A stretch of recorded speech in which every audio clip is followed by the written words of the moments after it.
welcome back to Why This Beer, the show where we dig into the people, stories, and experiences shaping the craft beer we love. I'm Azlan Graves from Main Street Brewing, and joined as always, Darren Binema, Neighborhood Brewing in Yellow Dog, Penticton. Well, hello, everyone. Today's guest is someone many of you may recognize from our Czech Roundtable episode, but this time we're pulling the focus fully onto his story. Donovan Fast is the co-founder and brewmaster behind 88 Brewing in Calgary, a brewery that's built a reputation for bold ideas, genre-hopping beers, and a willingness to let personality shine through the glass. From early days shaped by German brewing traditions to helping define a distinctly North American craft voice, Donovan's journey is one that blends discipline with play, precision, and with curiosity. We'll dig into how 88 evolved from its original Belgian focus, the story behind the fan favorite and award-winning Hammer Pants, and how creativity and consistency coexist in a constantly rotating lineup, and what still excites and challenges him about brewing in Canada today. So grab a beer, settle in, and let's talk about the beers, the ideas, and the experiences that shape one of Calgary's most distinctive breweries. This is Why This Beer with Dono Fast. Hey guys, how's it going? Dono. Let's go. Yeah. Right. Not to ruin your intro, hopefully, but I just wanted to make a correction that I'm not actually a co-founder of 88 Brewing. Oh, sorry. No, it's all good. I mean, if you want to redo it, that's fine, or we can just move on with this conversation. But I'm the first employee, but I'm actually not a co-founding member. There we go. And so misunderstood. No, all good.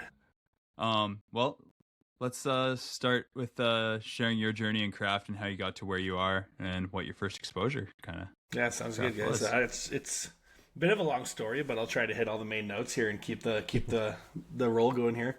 So I grew up in small town Manitoba, about 500 people, so just west of Winnipeg, and probably like classic beers were Moosehead, I'm drinking whatever was in Dad's fridge, but just macro beers and kind of Crown Royal at the bar was what you got. So I wasn't even exposed to craft beer until later on in life, and out of high school, I ended up going to University of Manitoba, taking science courses. The goal was med school, which, I'm sure a lot of people go down that route.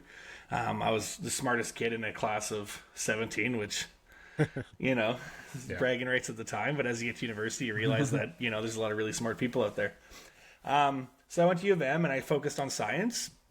And while I was in university, I was working at a Manitoba liquor store, kind of as a product consultant, and that was really my first introduction into beer, where I got to, go pick a beer off the shelf every shift and kind of take it home. And then I really started getting into, it started with Belgian beer or European beers or just things we couldn't get where I grew up, and then it started getting into the local breweries, IPAs and stouts and sours, and just discovering what was really out there. And that's what really opened my eyes and kind of got me interested in it. And nice. Yeah, snowballed from there. So I was sitting in organic chemistry class, second year of school. There's maybe 200 kids in the lecture hall. And my professor says, how many of you want to go to med school? And, probably everyone puts their hands up. And he says, not to crush your dreams, but a small percentage you'll actually make it just based on acceptance rates. So not trying to discourage you, but what's your backup plan? It's just, This is the time in your life that you should start thinking of that backup plan. And I had, honestly, to that point in my life, never thought about it. It was just straight track, and this is what I'm going to do with my life. So, I just started, researching what's out there. Obviously, beer was the main interest, and kind of went down that rabbit hole on one of our university labs. Part of a credit was going to a brewery, getting a tour, and taking notes on yeast and process and cleanliness, sanitation, all that.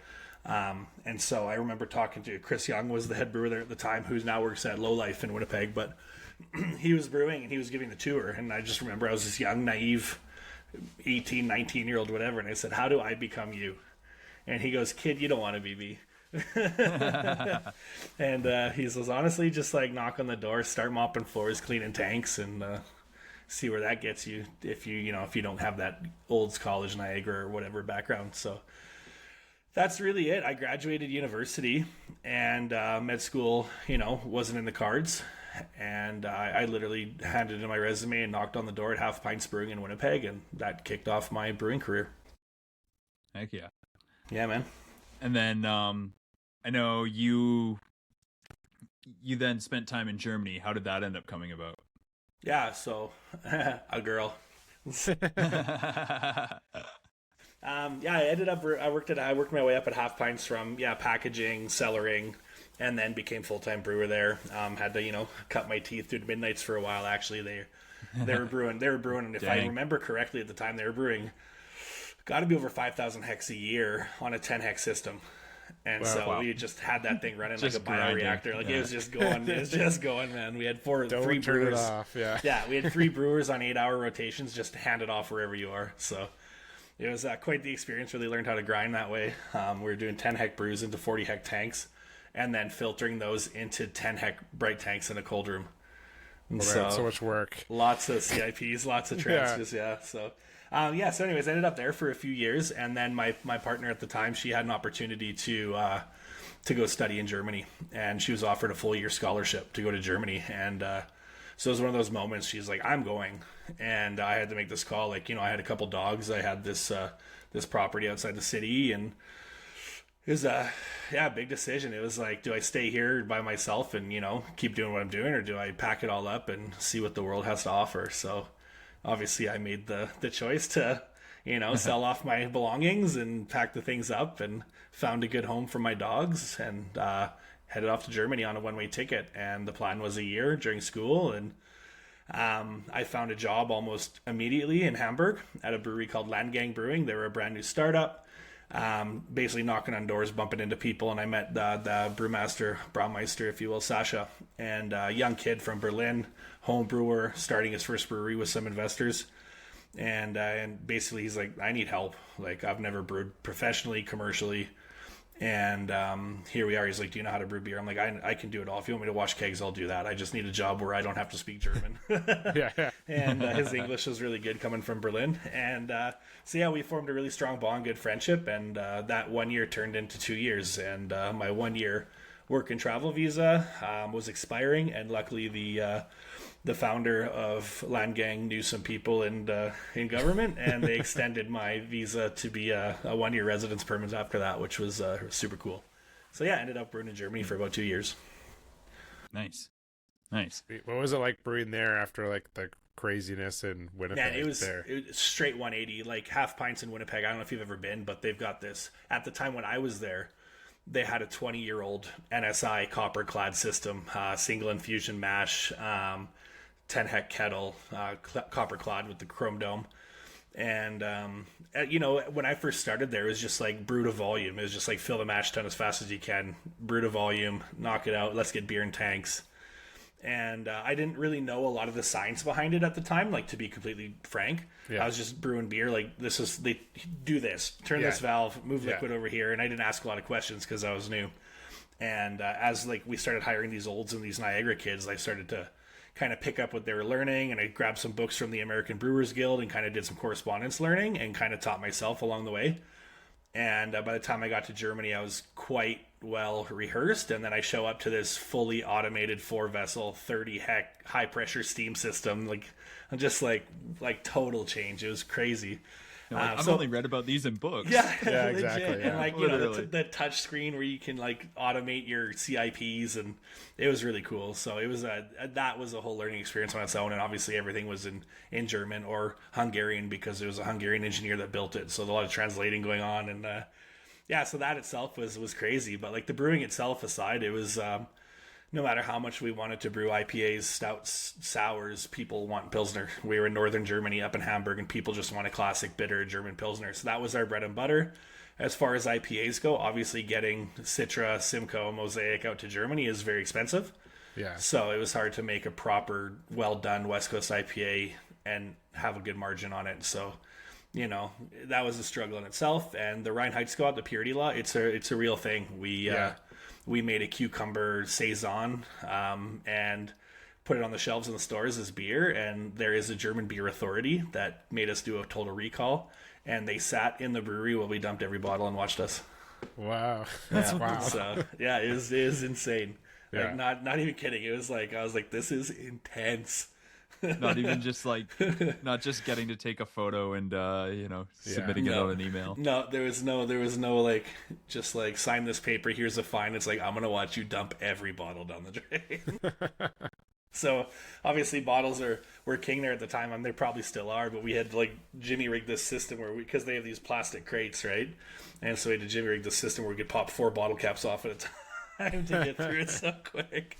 Yeah, it was gnarly, man. That's wild. Yeah. Yeah. Nice. So yeah, that was Germany, and that taught me a lot of. I think cleanliness was the biggest one. Like they're just so like German, right? It was like you must do a step mash, and you can't cut it a minute short, and you must louder you must restart till it's completely clear, and like it was super intense. They were regimented for sure.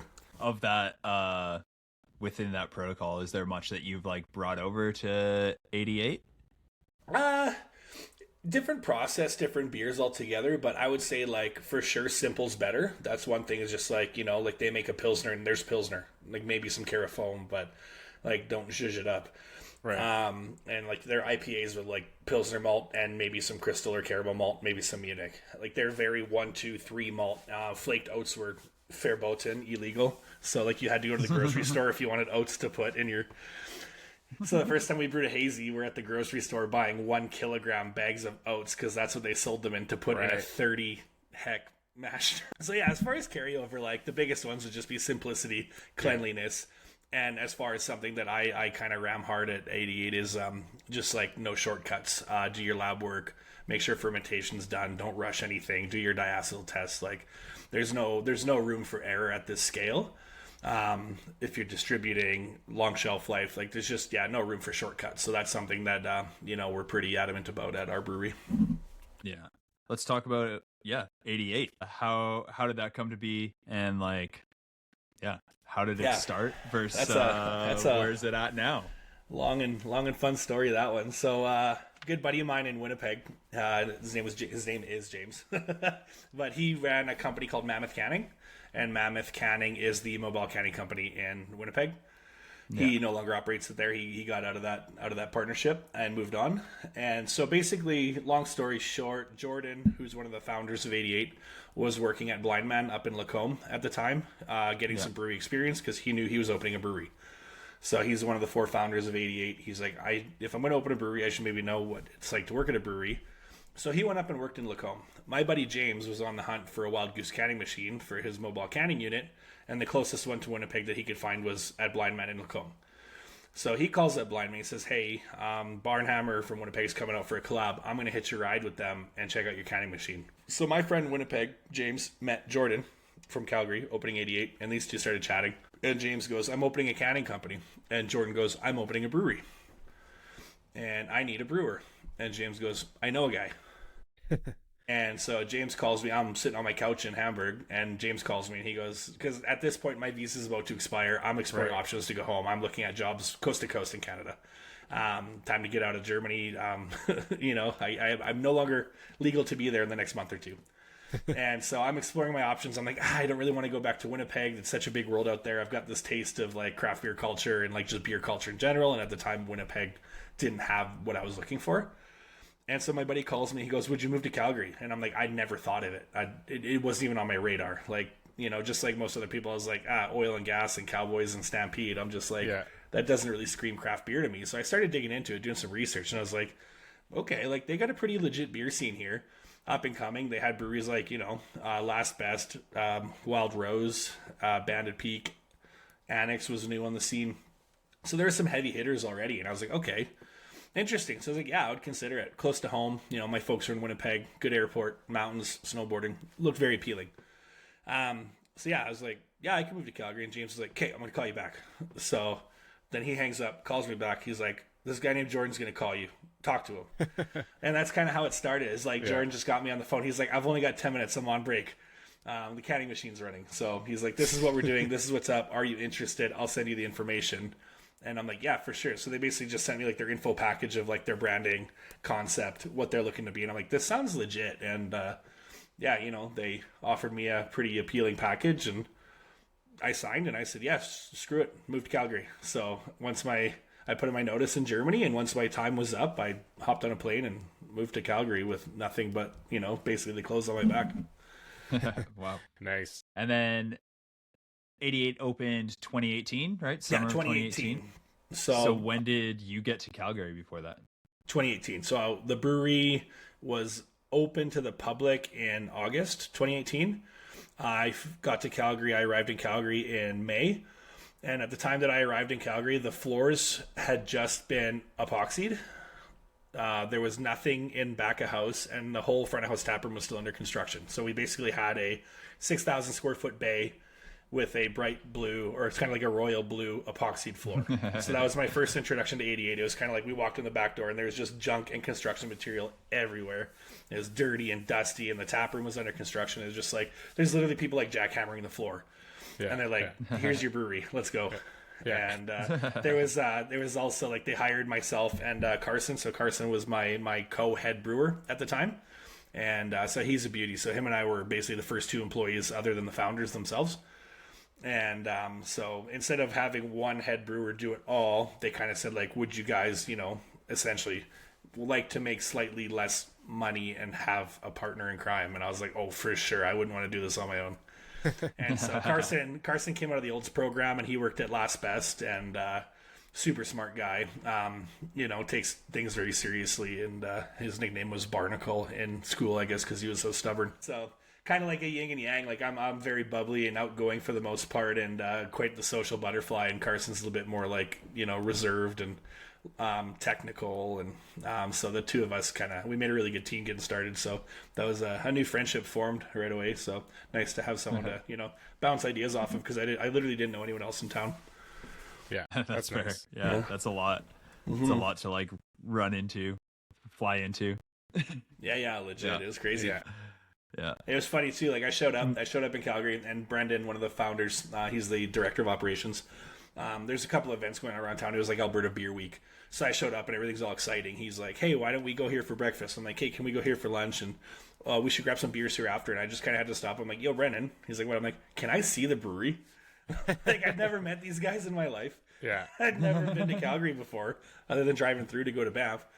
And I'm just like, can you please show me, like, if this is real? Like, I just signed my whole life away, basically, to come here. Please tell me this is actually real. Can you tell me this is not a scam? Yeah, so it's pretty funny. And, like, he had this like, Honda Odyssey van where he's like, oh, don't open that door, it'll fall off. And I'm just like, who are these people? That's great. That's great. So, yeah, it was a kind of a super, super funny ongoing or onset. And like a bit of I feel like people in craft beer can appreciate this initial start of 88 being a Belgian brewery in glass bottles, right? Yeah. How long did that last? Well, so B, the founder I was just talking about, he's a like big time beer nerd. He'd love to tell you about the history of French saisons if you had 3 hours. And so like obviously like and like he had this special episode. He had this homebrew recipe. Yeah, he'd love it. We had this homebrew recipe that he worked on called it ended up being a core beer of ours at the time called Tiffany, and it was a rosé saison that we fermented on like Pinot Noir wine must.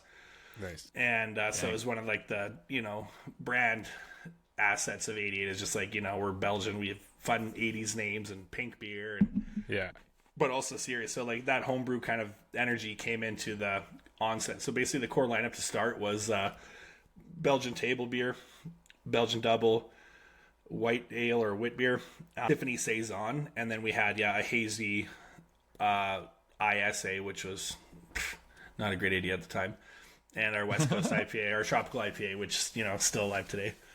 So it's just like a kind of a mix of a couple IPAs and classic styles, and then like 4 Belgian beers. But we had the 330 ml long necks, the 500 ml long necks. We had this 4-head HDP canning machine where you had to like put 4 bottles in, put 4 caps in, push the button, and then wait for it to break 2 bottles and underfill 2 bottles, and then try again. Nice. So on a good canning day, we're brewing on a 20 hex system. And on a good canning day, or a good bottling day, I should say, we're putting, 500 liters into bottles. It was just so much labor, so much work. Dang. And so, we wanted a niche. Like there was IPAs already. There were, Calgary scene was, Pilsners, lagers, IPAs. You had Last Best, Annex, Banded, Alley Cat, Tool Shed, all these people. And so we're just like, what's our niche? How can we be different? And like, obviously love what Daggerad's doing. We love Alvarado Street, and just like these inspirational breweries that are like, hey, we could be those guys. We can maybe make this new stamp on Calgary. And it was super, super frustrating, stressful, and short lived because bottles and diastatic yeast and all that fun. Yeah, Yeah, we talked Fair. with our episode with establishment with Mike. Similar story of like I think he opened with like 4 different Brett Saisons and bottles. They're like cool. Yeah, right. I mean, I think in fairness, they were popular at the very start of the brewery, but then we're getting a lot of repeat customers coming back for them. And so like you have the 4 people who are like, you should bring Tiffany back. I'm like. Yeah. We're like, we'd buy so much. I'm like, if you bought so much, we wouldn't have got rid of it. Yeah. And so, like long story short, the pivot to where we are now, which we can get into, but it's basically, like the taproom audience and market expectations. Like it's just the IPAs and the hazies sold and the Belgian beers didn't. Yeah. Yeah. So, yeah. And I think from the outside of like looking at your brewery now, it's like a lot more hop focused, kind of like the classical, like, okay, we're making things that are hoppy or things that are like a crisp lager. Or something wacky, sour, like stout kind of thing. I'm like, our motto at 88's always been since day one is beer for everyone. So we've got a 2-floor tap room, 18 taps on each floor, and basically a new seasonal beer every 2 weeks. And the goal is to make sure that no matter who comes through that door, there's a beer, non-beer option for them. We have wine, we have whiskey if you want, we have vodka sodas. Basically, anyone that walks through that door should be able to find something they can drink and have a good time. And so we heavily focus and market and brand ourselves as a hop-forward, hazy IPA brewery. But yeah, you can come in and get a nitro stout, or you can get a German lager, or we've just launched a macro American-style lager. So nice. It's just we see what sells in the tap room, we see it sells in the world, and like our tap room audience and our tall boy drinkers out in the world are 2 different audiences. Sweet, yeah. Yeah, I'm pretty sure like last time I was at the tap room, we just had strawberry bounce. Pictures and pictures of strawberry bounce. Yeah. I think Damon had a little too much of it that day, if I remember correctly. Yeah, we were beered out from establishment, so we moved to the vodka soda pitchers. I think that was Damon being a little cheeky, to be honest with you. Yeah. That doesn't sound like him at all. Yeah, right. Yeah. Nice. Yeah. Well, speaking of your beers, we should get into the Hammer Pants. Yeah, sure. Yeah, I got one open here. Yeah, I got one open. It's honestly like not I'm just because well we're into talking. Yeah, exactly, and not just because we're talking about it today, but it's always been my go-to. It's my favorite beer that we make. Hasn't always been, but it's kind of established itself as a staff favorite, hop forward. Sit at the bar, have a couple beers, kind of product. So, unfortunately, the sales don't respect that as much as I'd like. It's not hoppy or hazy or heavy enough, I don't think. Just call it an IPA and then problem solved. Yeah, exactly. Yeah. Small IPA. Yeah. But I mean, it has won gold medal at ABA's CBA Gold in 2023, and then just this year, silver at the Canada Beer Cup. So, like, I mean, 3 awards for a core product is pretty awesome. Yeah, I love it, honestly. Like, it sucks when you don't win an award, but when you do win an award, you're like, that's the greatest feeling in the world, Yeah. You hate it if you don't, you love it if you do. I must say, like, with the core product, too, there's, like, so many factors where you're like, okay, this needs to be, like, economical. It needs to be consistent. Like, making a core product stand out on a judging table can be pretty hard sometimes when it's not. Yeah, I mean, for sure. Yeah. We're essentially a production brewery now, so COGS and margins are, unfortunately top of mind all the time, and it's hard to be stoked about core product when you're worried about the bottom line all the time. And so I think this is a great compromise, because it's the kind of style where it's super affordable, it's easy to make, it's a repeatable product. And so back in the day when 88 opened, we had this really, really cool idea that instead of in addition to our 20 hec system, we were going to have a twin 5 hec system. Oh yeah. So it was 1/4 the size, almost identical, hard plumbed, mash rakes. It was so dumb. steam jacketed too, so we had it on the same steam system. We actually had this like diverter in our overhead auger, so you'd like pull this string and it would close the auger to the and so you close that. We did it. This is a real thing, and this thing existed. And so then you'd close the auger and the grain would bypass the main system and then go to the pilot system. It was hilarious, and we'll never forget. So it was Andrew Bullied, the founder of Annex. He comes in one day and he goes, "Yeah, you're gonna want to move that and put more tanks in." We're like, whatever, man. Yeah. So we operate on this 5 hec system, and we were pumping out keg only batches for the tap room.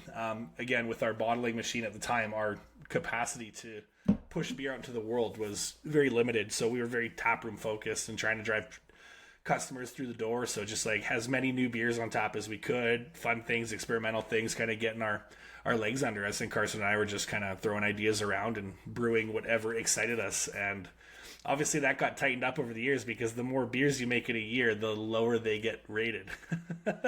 It seems to be that way.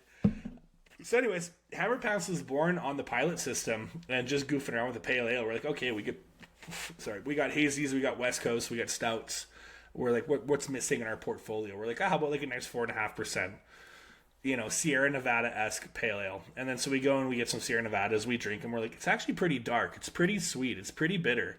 And we're like, maybe we got to modernize this a little bit. So we're like, you know what's modern? Ella hops are cool. And so I believe the original recipe 2019 was like, all the rage. Yeah, exactly. Right. So I think the original recipe was Belma, Amarillo, Mosaic, and Ella.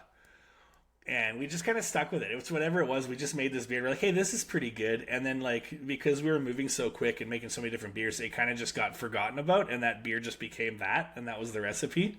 And we're like, once we started canning in the transition from bottles to cans during COVID, we're like, hey, we should make this a core product. I think it would fit nicely in our lineup. So it just became that beer with that recipe.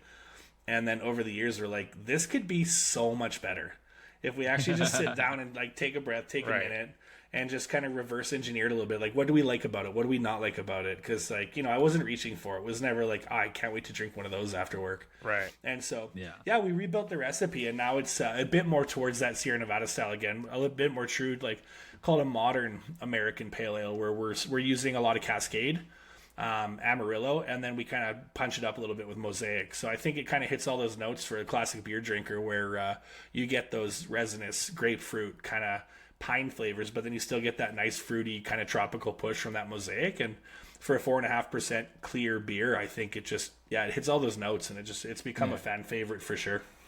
And then, like, for the malt wise, you're using Golden Promise. I thought that was kind of like a neat. No, we used to. We used to. So it's listed on the site.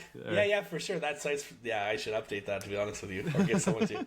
But when we started, so when we opened 88, Carson and I, all these ideas, and basically the founders were home brewers, and they gave us these recipes they were working on. They're like, hey, can you commercialize these? And it was like 50% Golden Promise, 20%, two-row, 20% pale malt. I'm just like, what is going on here? Yeah. And so when we opened, we had like 4 different base malts. We're like, this is exhausting. Yeah.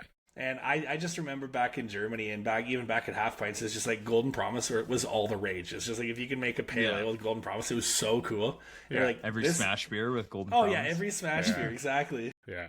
But it was kind of just like, hey, this isn't financially feasible. Like we have Canada Malt is literally a stone's throw from our building. You can almost they have a great base malt. And it's just like, why aren't we using that for half the price?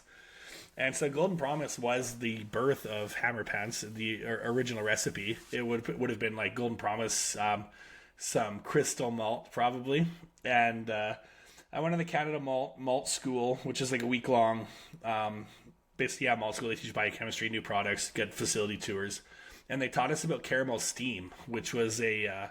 kind of like a crystal malt replacement. And they're like, hey, it doesn't have the oxidative properties that crystal malt has. It's steamed instead of roasted. And and we did like a steep test with that. And we're just like, this is really good. So we actually transitioned away from all crystal and caramel malt. We use that caramel steam in basically all of our IPAs now.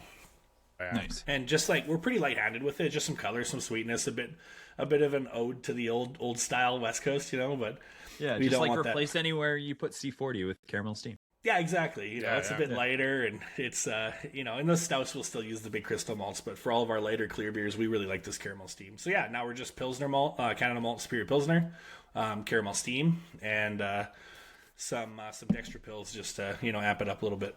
Yeah, because it's only 4.8, 4.5%. I'm like, it's still got quite a bit of body for it being pretty light. Yeah, we're running about 6. I want to say 5 or 6% Dextra pills in that. Nice, yeah. Just make sure it's got some good foam on there and some good body. It's got to be around that with the caramel steam too, because it's like, for people listening to the podcast, it's a really light beer. Like it's the caramel steam is quite light-handed. Yeah, it's like probably half a bag per 20 hex. Yeah, that makes sense. Yeah, so but just giving a little sweetness, I guess, like like a little sweetness that's not going to kind of give it that dark color, I guess. Well, yeah, the awards are nice. We're the kind of brewery that we get quite discouraged when we don't win awards, and when you do win awards, or like win or not, we always try to take the judging notes very seriously, because you can brush it off. You can be like, oh, they don't know what they're talking about, or like that's just some BJCP judge who wants to use fancy words, and it's easy to just snub it off because you're upset. But we really try to take what these judges have to say and be like, look yourselves in the mirror and be like, how can we make this core beer better? Because just because it's a core beer and it does okay and you like it, does that mean it can't be better? And so we kind of try to employ that logic, or apply that logic to all of our core beers and even all of our seasonals. It's just like, just because this is the way it is and it sells doesn't mean that has to be the way that it always is. Right. So Hammer Pants has had quite the arc between original recipe, ingredients, pilot system to can. Even the can changed. It used to be an orange can with these green like Hammer Pants on them. So it's like literally a pair of pants on the can. And then these like ribbon labels that you see on the can, that's, if you look at the other can that we have, Give Me the Night, it's more of like a unique label. So that's kind of like our seasonal lineup. And then anything with this ribbon, is more of the ribbon is our core lineup. Oh, okay. And so then Hammer Pants got promoted to our core lineup, and then sales were kind of dipping. So we're like, maybe we should take this off the core lineup. And then it won a gold at Canada Beer Awards. And we're just like, okay, maybe there's something here. Let's lean into this. And then, it's won a few medals over the last few years. So we're just like, maybe we keep it around and it just exists. It doesn't cost a lot to make. So I think it's a good portfolio rounder. Yeah. I think it's great. It's very solid and like great balance. Like not very bitter, but not very like sweet, like super easy drinking. Yeah. It's not quite as light as like a West Coast Pilsner, but like you're getting kind of close to that with this kind of beer, right? That little sweetness and it's not a super light hop load. Like this one's getting Mosaic, Cascade, and Amarillo, and like T90 and Cryo varieties 50-50, and we're running maybe 8 grams a liter on that, which is, I would say, pretty high for the style. So totally. Hence the caramel steam of the dextro pills added to that body really kind of help carry the hops a bit. Against style, we kind of finished this one a bit sweeter as well. So we matched this one at like 67. Normally our West Coast will be down to that 64-65 range, but this one we mash a bit sweeter, so there's that residual body to carry that hop load, because I think this beer really shines with the hops. Yeah. What kind of yeast are you using? Like a Chico style yeast? Yeah, we use USO5. We're dry pitching when starting our own kind of harvests with the dry pitch. So we'll use Hammer Pants as our incubator kind of beer, and then use that to prop, and then pitch that into our wave pool, our West Coast IPA. Nice. So it's just like, Hammer Pants kind of exists as our propagator. Yeah. That's why it's hard to get rid of too. Yeah, exactly. Yeah, exactly. Otherwise, this is our only like sub 6 USO5 beer. Yeah. It's always nice to have that like beer that does the grunt work. Mm-hmm. You need it. You need it. Otherwise, we're spending tens of thousands of dollars on yeast a year. Otherwise, so you need this beer just to exist to make yeast for you. Yeah. Do you propagate a lot in house, or you kind of we're not propagating from like a slant or anything like that, but we're generally starting all of our pitches with dry yeast. Even our hazies now, we're using Yeast Canada saturated, and we're dry pitching into a batch, and then we're harvesting, and we can get up to over 10 generations if we're being nice to it. So we're not yeast washing, we're just harvesting into brinks, we're counting, we're doing viability checks. We use these stainless check valves on the brink so they can release pressure if they build up, so we don't have to degas them every day, and kind of keeps the cells happy for the most part. And our yeast process is I'm quite happy with it. I think the guys do a good job, and we're generally running anywhere from 5 to 10 brinks of yeast in our cold room at any time. Yeah, you got the sweet double big brinks. I don't know. Yeah, we got those 100-liter. Yeah, the 100-liter brinks. As soon as I saw them, I was like, I want that. Double big. I want that brink. I think we just got them from UBC. We do like group orders. So like if you ask a few breweries around town, because if you buy them by the pallet, it's obviously cheaper. So we just teamed up with a few breweries and got a bunch of them in town, and it works great. Got these planter things off Amazon that actually fit the keg perfectly, so we roll them around so we know there's no one lifting kegs everywhere or brinks, which is really nice. USO 5 and I want propping up from dry. I want to hear about these stainless check valves. Where do you get those? Fox Equipment. There we go. I can't find them locally. Oh, that checks out. But I think Darren and I were chatting. Well, last time you came over, we were chatting about that. I implemented that idea too. I was like, I was trying to get something sorted last year for this. And Yeah, I can send you a picture of our setup, and it's basically just like the 4-inch cap with the T, and then we've got a like a pressure gauge, and then that one-way check valve. So it just gases itself. It's probably got like That's a 2 or 3 psi crack pressure, so you still maintain that's some head perfect. pressure on there. Exactly. And then when the yeast, if there's any pressure buildup, it just releases it right there. So then it you works. just have It it works on- great for us. have it on a butterfly valve so you can close it off and add pressure to push back in. Precisely. Exactly. Yeah. So 'Cause, and it actually for harvesting as well. So we've implemented stainless needle valves. So when we're harvesting to vent the brink, we harvest so slow.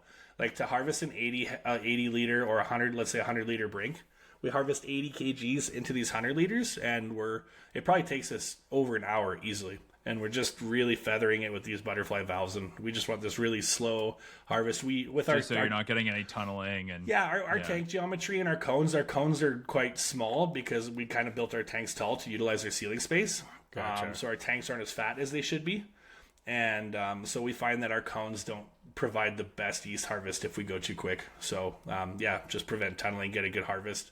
And we find that if you, especially with the USO or not the USO5, the any sort of London Ale, like London Ale 3, so we use saturated from yeast can, we find that if you harvest too quick, it gets really foamy and it gets really hard to count.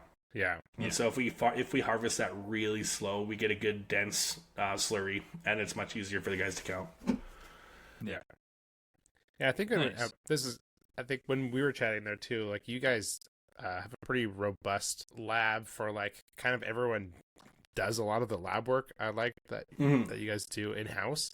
I think it should be standardized. That's I graduated. Obviously didn't go to med school, but I graduated with I got a master's or a major in microbiology, and so a lot of my schoolwork was lab work. A lot of my time at Half Pints in Germany was lab work. So moving with 88 and just kind of was like it was my. This is not an argument. We're having a lab program. This is something we won't skip out on, especially with a Belgian brewery. We need this. We need clean plates. We need clean beer. And I just think that if you're coming here and you're brewing full time, especially these kids that come out of Olds, KPU, Niagara, like they have a good baseline for lab work that they learn in school. And so it's really easy to get these guys on board to just, hop in. And if we're not brewing on a Friday, someone's doing lab work kind of thing. So they all rotate the responsibility. We've got good SOPs, but I think everyone should know how to do it. What for people listening, like what are like the main things that you? Sorry, you can't get a beer. I can't get a sip in here while I'm grilling you here. But what kind of stuff are you guys doing? Like I think you guys are doing some light plating, and then obviously yeast counts and then tank samples as well. We're doing wort stability testing. So we buy Whirlpack bags, and so on every knockout, pre-yeast pitch, pre-fermenter, we're taking a Whirlpack sample out of the tea at the tank, right at the bottom of the tank, before the wort hits the tank. And we take a Whirlpack bag, no yeast, no nothing, and we just whirl that up, seal it airtight, throw it in the incubator for 3 days, and look for gas expansion, and that's your first sign of defense. And so if you check those bags every day and you're seeing bubbles or pressure, gas production, you know that your heat exchanger is probably dirty, or your hose is dirty, or something's dirty. So before the beer or the wort even hits the tank, you have a pretty good indication of if that beer does get contaminated down the line, you know where it came from. And so we do that with every batch, every knockout, no questions asked. And then we also test all the beer during fermentation, post-transfer into the bright tank, and we pierce every can and check the cans after as well. And so we basically have a stop at each process where we do lab work so that if a beer should get contaminated, we can kind of pinpoint where that happened. Was it the fermenter? Was it the transfer? Was it the canning machine? And so that helps us really pinpoint what needs to be cleaned or inspected or replaced. Nice. And so those guys, you're after the Whirlpack, you're collecting plating samples. Yeah, so we have a autoclave, or we just use a pressure cooker to cook all our glassware. It works the same, much cheaper. So we're basically autoclaving all of our glassware, collecting samples, and then we're doing LMDA, LCSM, and HLP, which is basically aerobic is wild yeast and bacteria spoiling, or beer spoiling bacteria. And then HLP is a anaerobic test for PDO and lacto. So we're basically testing wide spectrum of anything that's not brewer's yeast. So we use our plates with cyclohexamide, which inhibits brewer's yeast. And then we can plate for, if wild yeast shows up, we kind of have like a 10 CFUs per mil is our kind of threshold. Anything that grows more than that, it's we kind of have an action plan, like double plate it, incubate it, stir plate it. Let's do some more testing before we just panic and dump it. So we've had a lot of, obviously coming from a Belgian background and having diastatic yeast in the building, we've had a lot of positives. We've had a lot of panic. You're like, yeah, we've had a lot of panic, and luckily when we were really ramping up our lab program, we kind of worked in tandem with Raft Labs. So we got all the equipment. Raft Labs is a third-party lab company that helps out breweries. And so basically everything that they would test, we would test, and we would compare results and just make sure that we were on the right track before we were ready to, spread our wings and fly on our own. But basically the Elemental series, the water, hops, yeast, and barley book, like that yeast book will give you pretty much everything you need to start up a small-scale lab in your brewery under any sort of budget. Yeah, the yeast book, I think, has the most in-depth look at it, and it's like worth its weight in gold if you don't have that book. For sure. It's, like, it's so boring, but I think every one of our brewers has read it at least twice now, and just like it's like you said, it's kind of like it's a yeast lab Bible. And we had Ewan on the podcast almost a year ago to the date. But episode 15 if anybody wants to Ewan of Raft Labs. So if anybody wants to, what they do. Nice. Setting up a lab, but that's cool. Yeah, he's a rad dude, and his team's been super helpful to us. So those HLP tubes have been really helpful for me. Like, it's such an easy thing to set up, and just to like make sure you don't have any acid producing bacteria further down the line. Like, it's like I'll give a shout out as well because they've been so helpful to us, and I think that more breweries should utilize them. They're called ProSource Scientific. And ProSource Scientific is based out in Ontario. It's a Canadian lab supplier, and they will get you anything you need. And if they don't have it, they will find a way to get it. And their pricing is super competitive. Tell them I sent you. They're great. But yeah, like even nitrile gloves, like we're getting the best price on nitrile gloves. We get all of our petri dishes, all of our powdered media, everything that our lab and sanitary consumption needs are. ProSource Scientific is a great resource, and not a sponsored shout out. Just they've been really good. They've been really good to me, so I think they deserve a little Canadian brewery shout out. That's sweet. Man, that's great. It's getting lab supplies that can be one of the hardest parts. Is like you're like, man, I don't need 5,000. No, that's just Fisher Scientific is so intense, and then you have and then you have Amazon. You're like, is it going to be good, or is it like? And then Weber, you're paying like duties, or if you're trying to get media, sometimes you get stuck at the borders. So if you find a good Canadian supplier, they take care of all that for you, which is really nice. So. There you go. ProSource Scientific, so you don't have to go back 50 seconds. The website is pretty janky, but if you just email them... That's how you know it's good, Yeah, exactly, right? So, but if you just email them and let them know you need, they're super, super great. Are you guys buying... Let them know Dono sent you. Yeah, let them know Dono sent you. Are you buying, like, your dishes, like, pre-made, or are you making them... No, we do all media prep in-house, so we've got a heated stir plate, and we kind of like spend basically pre-lab day, so the day before labs, even a couple days before labs, we'll make all the media and pour all the plates, and if you store them nice and in the cold room and make sure there's no condensation, they're good for probably a week or two before you need to actually use the plates and the tubes. Well, actually, the HLP tubes you have to pour while they're warm, so those are made on the go, but the plates are all poured ahead of time. Yeah. So good question. It's much cheaper, and I think it's just good practice as well, because then you know what's in it. Yeah, and I think there's a lot of breweries that are kind of in that gray area of like, how much is it going to cost you to dump this beer or like to not sell this beer, right? And like every, if it's like a one person show, like that's a lot of extra work for that one person to do, right? Or like it's the 4 people, like.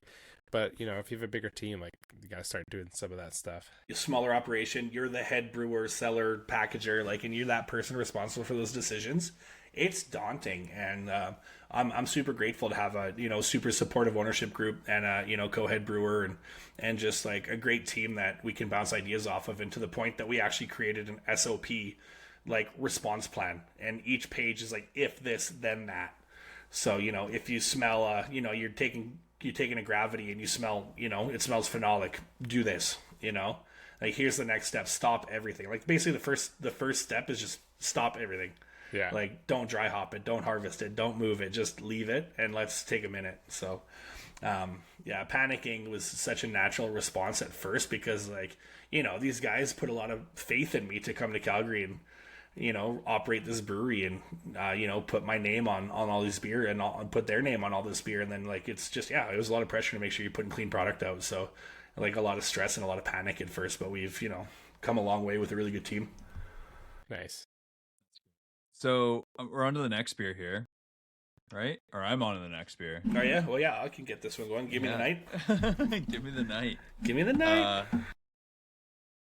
We've got Give me the night. West Coast Double IPA, 8.1%. 8.1%. So not much to give us all the details because there's not much on the can. Yeah, the cans don't tell you much. Great visuals, though. Yeah, right? 100% Golden Promise and Ella. Yeah, exactly, right? So, so basically, at 88, we've got, I'm going to say, 6 core beers. And we come out with a new beer every 2 weeks, almost religiously. And so it's just, it's a, usually 40 hec batch. So we're, packaging 30, 35 hecs after brew. And most of that's in cans and distributed across Canada. We're in BC all the way to Manitoba.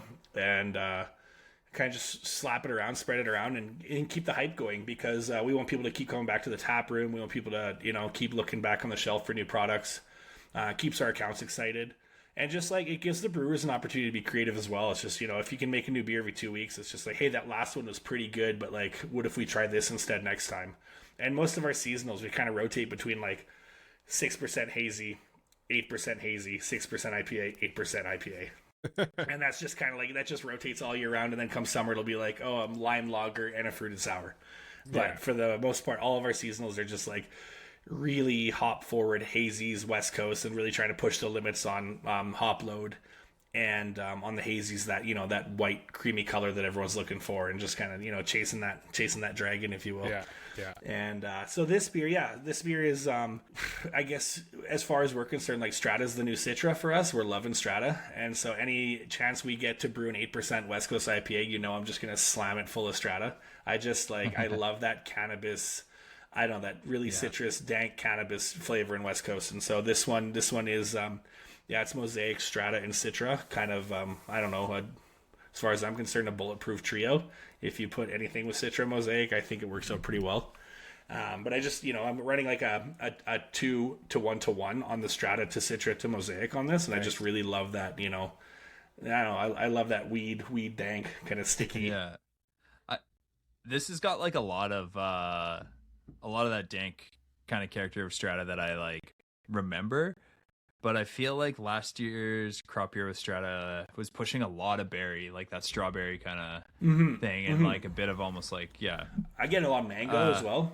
Yeah, and I think for that reason it complements Mosaic really well, and then I think you push a lot more of that stone fruit with that Citra in there as well. But I think Strata's like, we've tried it in a few hazies, but it's just like I don't know, I much preferred in the West Coast style. Yeah. That's great. So, very, very clean, very crisp. Yeah, like very intensely hoppy. Are you using any? Are you using any like hop extracts at all in this kind of beer? In this one, no. We have tried the Sky Farm, the abstracts. We've tried this one was dip hopped with Incognito. Okay. And so if you're going that way, yeah. So we dip hop with Incognito, kind of the Kelsey McNair North Park style dip hop, if you're familiar. First. Yeah, so kind of like hot in the cone with Incognito, and then knock your wort out into that, let it steep for a while. And then mid-fermentation, we hit it with Citra Hyper Boost.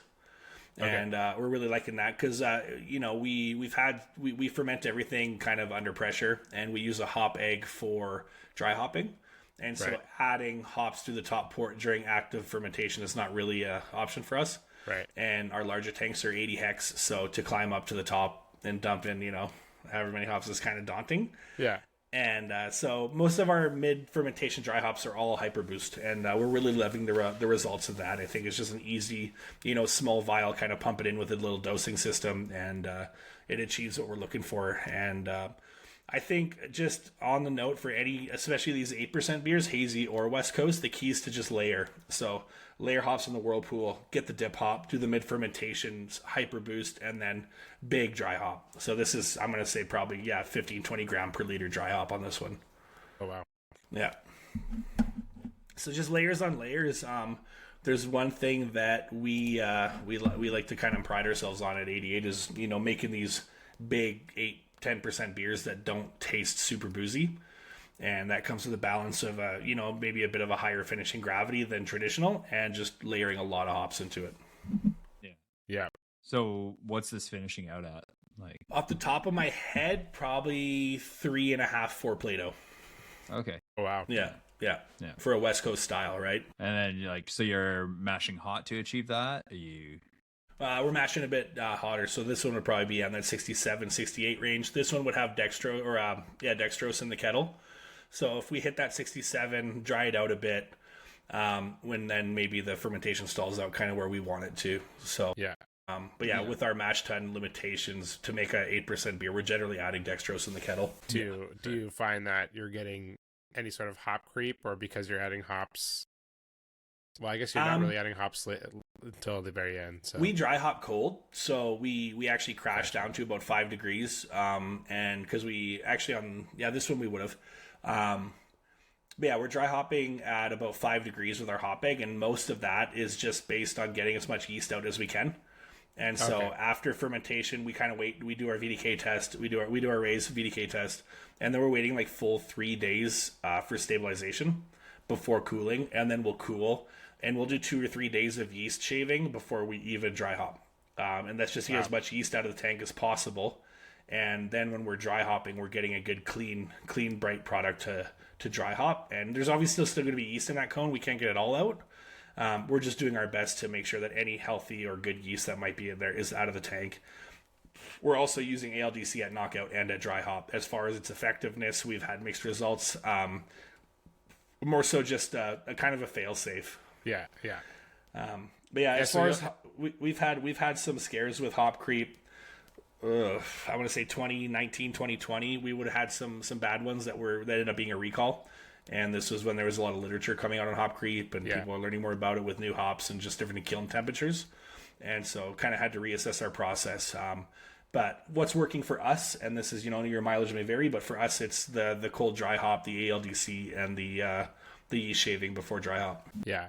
And I'm guessing you're getting a pretty good, utilization of your hops, because with the hop egg, it's being recirculated, right? We use the NSI or the DMA hop egg, which is DME, sorry, which is like an 8-hec vessel with an impeller. So you basically pressurized tank, purged vessel, add your hops, purged, pressurized, moving your beer back into the tank, mixing it up and creating a slurry. So you're pulverizing the hops. There's no more solid pellets, and then smashing that solution or that slurry back into the tank. So I think, especially for a hazies, that attributes to a lot of our haziness.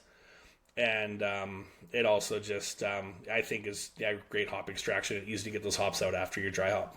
Yeah. Are you recirculating the actual FV as well? We are not recirculating. No. Oh, you're just there's no pump involved. We just we push it with gas into the hop egg, and then we push it with gas back into the fermenter. Yeah. And then once the hop egg's empty, we just let it bubble through that hose for up to 10 psi kind of thing. Yeah. Nice. Yeah. Must say, this beer's dangerously drinkable. No, I can see it in the camera. My face is the cheeks are getting red drinking this. So. Anything here on out, just know that we had 8% beer after. Yeah, exactly. So, so I'm like 2 hammer pants and an 8% beer. That's what it was. Man, when I opened this box, I was like, Jesus, what am I supposed to drink aside from these 2 hammer pants here? Yeah. We sent some pretty big ABV. Yeah, man. So basically, so like I said, especially come the winter season, we like to make the winter warmer. So we had like a 10% stout, 10% triple, 8% West Coast. Just give the people what they want. Yeah. It's Calgary. You got to stay warm somehow.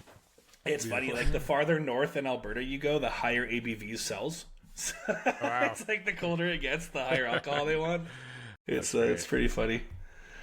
But on this beer, it's super drinkable, super I wouldn't say light. It's not light, but it's you would think it'd be more bitter. It's not. There's no sharp edges at all. It's very crisp and again. That's back to the simple malt bill. That's simple malt bill and sweeter finishing and layered hops. If you pack all your hops in one giant load, I find that's when you get that grassiness, or let it sit on the hops too long, or you're not using enough cryo. If you do a 20 gram per liter dry hop with straight T90, you're going to get that harsh, grassy bitterness, right? So you really got to layer those products.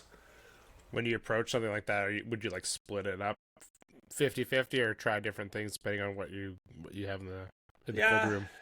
We definitely try. Like, we kind of buy hops intentionally based on what we do. We're pretty tight when it comes to scheduling. Like, I have my schedule for the next 4 months of this year, for example. And so you can write recipes ahead of time, kind of dial in the hops you want to use, and even do some, small scale hop trials if you want. That being said, I'm a true believer that T90 has always had its place. We've gone with beers that are full liquid hopped or they're full cryo hopped. I'm a true believer that at least 50% of the hop bill should be T90. And that's just what's worked for us. We've gone back to 100% T90 and then push that dry hop load in hazies to 30 grams per liter just to see what it does. And it is too much, so there is too far. There is diminishing returns. But we just wanted to see. We wanted to know our own limits within our system, and we did the T90 30 grams per liter. And let's just say the loss alone is worth the experiment. I was like, oh my goodness, Yeah, exactly. But we went in eyes wide open. We knew what we were doing. But it's just like kind of find our bottom line, find our top line, and then basically every beer that we make, I have an ongoing spreadsheet of malt bill percentages. So let's say like how much flake dose, how much oat malt, how much blah, blah, blah. And then same with hops, how many hops in the whirlpool, how many hops in the dip hop, how many hops of what type in the dry hop, and just kind of like break down each recipe as a percentage of ingredients added. And then, because we come out with a beer every 2 weeks, so you're just like, oh man, what was that one? Because that was really good. Or the untapped score was insane. If you care about that, it's just like, what was in that one? And we just move too hot too fast all the time, so I have to keep track of it somehow. So I found that like a line by line percentage based system was just like, hey, we can kind of clone this recipe. I like the mouthfeel, but I didn't like the hop, so let's keep the grain bill, but let's change the hop charge kind of thing. So that's really worked for us in this. And so but yeah, probably 50% T90 and the rest, either incognito, hyper boost, cryo. Nice. Haven't tried that new Prisma yet, but I think we're getting our hands on some of that pretty soon. Sweet. I just got some small samples, so you got a little what, 30 liters to try out. Yeah, nice. Sweet. We got a little 30 liter West Coast IPA that we're there you go for the back of house. Yeah. Sweet. Right on. Yeah. How do you continue with, what is it? 52 26 new beers. Yeah. 26 new I did the beers. math earlier. I wasn't that smart. I was just like, I'm curious too of like, I mean, I'm always thinking like we're releasing a lot of beers, but in reality it's probably I mean, for our brands it's probably close to that, between 2 brands or 3 brands, but for just like 88 alone, like how do you guys approach, like, you say you have your schedule 4 months out, like what does it look like for you guys sort of planning that? And then also like what goes into like that portfolio of like, okay, we want to do this beer, this style, that style. Like how do you approach that? That was the school of hard knocks. We learned the hard way of just like, either we moved too quick and we didn't have the labels in time, or we dry hop too heavy and now we have too many labels.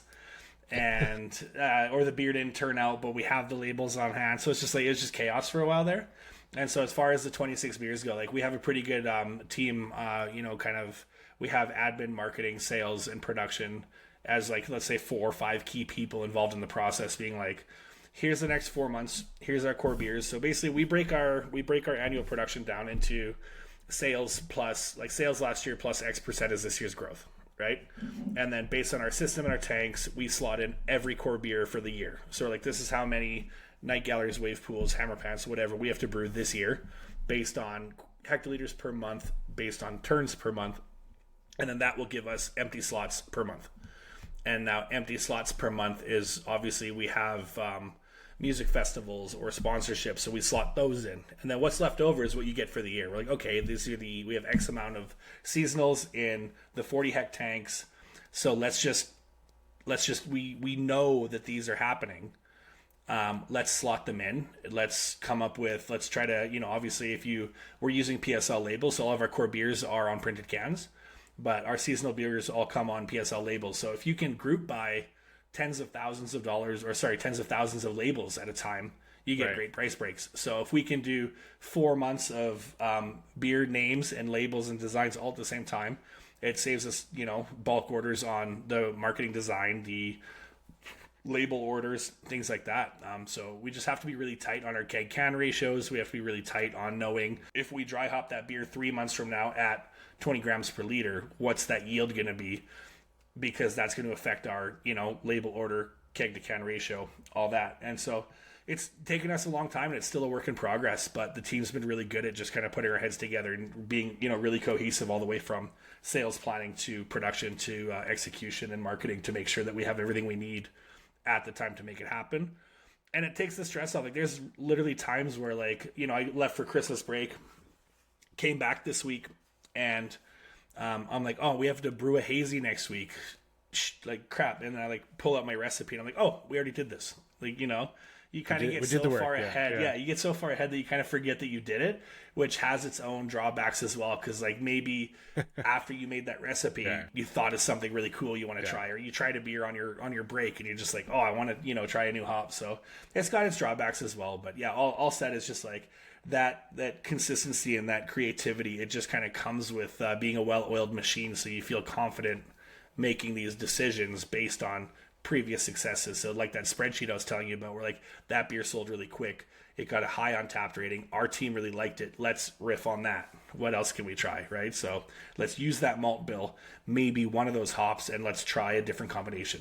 So yeah, it's a lot of people involved. I can't take even half the credit. It's an awesome team. We have a great team, and I can't thank them enough for making my life easier. Yeah. Rad. So what are some of the projects you've been excited about lately? What's the next, not 4 months, because that's stuff you thought about before. What's the next 8 months? Yeah, right. Yeah, seriously. It's always new. It's always just like, I read almost every article that comes out of craft beer brewing. I try to watch all the seminars and listen to all the podcasts, and just like, what's everyone else doing? What beer did I drink that I like? What's selling that time of the year? And sometimes it's something so simple like, a lime cerveza. Like, we made one last year. It was the first time we ever made one, and it sold like hotcakes. We had no idea that our demographic wanted that, right? And so it's kind of sales driven a lot, but it's also just like, hey, there's a new hop, or we really like that Raco Nelson Citra combo. What if we swap one of them for Motueka? So a lot of our beers are just the same. Secret, don't tell anyone. A lot of our beers are just this is what everyone suspects. Don't tell them this. Yeah. It's almost the same malt bill and the same hop schedule, with just like maybe some slight tweaks up front and some slight schedule or ratio changes on the hop end. So there's fine tuning. Yeah, it's called fine tuning. Exactly. If it's not that, calibrating. I'm more suspect, I think. So it's funny though, because like, I'm not much of a hazy drinker myself, but I get the most excitement out of like designing those, and just like, can I get that light color? Will the haze drop out? How's the mouthfeel? We use RO water, and so like, what's the ideal water profile for this beer? Because you're taking all these minerals out, and now you got to carefully add them back in to make sure you got healthy yeast, good mouthfeel, soft, not too bitter. And so like, there's a lot of tweaking in that. So you brew a beer every 2 weeks, but the beer you brewed last week won't be ready by the time you brew the next beer. Yeah. Right? There's always that overlap. So you're just like kind of, shooting in the dark. And it's but yeah, like, I think it's just like the fact that we get to do something new every 2 weeks is super exciting. As far as what I'm excited about, we have that 10% stout. I think I sent you some, Darren. Azlan ears got stuck in the mail vortex. Sorry. One of them ended up here, so there nice. You go. Yeah. But yeah, we got that. I split it up and sent it all to Azlan. Yeah. So we did this. We did this salted caramel Probably for the best. hazelnut 10% stout, and we put it in Weller's bourbon barrels. Sick. So pretty excited about that one. We don't do a lot of barrel aging, just time constraints, space constraints. It's just not really something we put a lot of time or focus into, but we're just like, let's have a little fun. So it's nice to do something off the beaten path every now and then for us, because as I was saying, we're pretty heavy on just like hazies, IPA, sours on repeat. So nice to do something like that. What else we got coming up? I got Mitch coming to town from Daggerhead. He's coming in February, so I'm pretty stoked about that. Oh, sweet. Yeah, so we're going to do a little collab. Something with pomelos. So Start peeling now. yeah, exactly, right. So I like their new slang series. I like their fruited IPA series, their biotransform series. So I know they're heavily Belgian focused as well. But I'm like, maybe with their seasonal IPA series, we can kind of riff on that and make it brand appropriate for both of us. So pretty stoked about that. So I hadn't met Mitch before that Czech trip. So it was kind of nice to put a face to a name and now get a collab going, because with our Belgian history, obviously Dagrad was a huge inspiration for that. So kind of nice to meet the people behind it and work with them. So yeah, that's coming up. That's cool. Good reason to fire up the bottling line again. Yeah, exactly. No. Yeah. Why not? Yeah. Right? Yeah, I'm double parked here. I've got 2 beers on the go. Love it. That's great. For those new to the got, craft beer scene or just starting in the industry, what advice would you share with them? And that's a tough one, man. Like, come on, I sent these questions ahead of time. I know. I'm just being modest. I did my homework. I think, like, for me, it's funny. Yeah. It's such a non-beer answer. But, for example, I packed up all my things and I moved to Germany. And I, at the time didn't speak the language, didn't know anyone. And in a span of even the first 6 months, just like made so many connections and so many friends. And the same thing when I moved to Calgary is just like I didn't know anyone. It's new people, new town. So any newcomers in the industry, or even if you're moving to a new city or a new brewery, like my advice is just show up, go to things.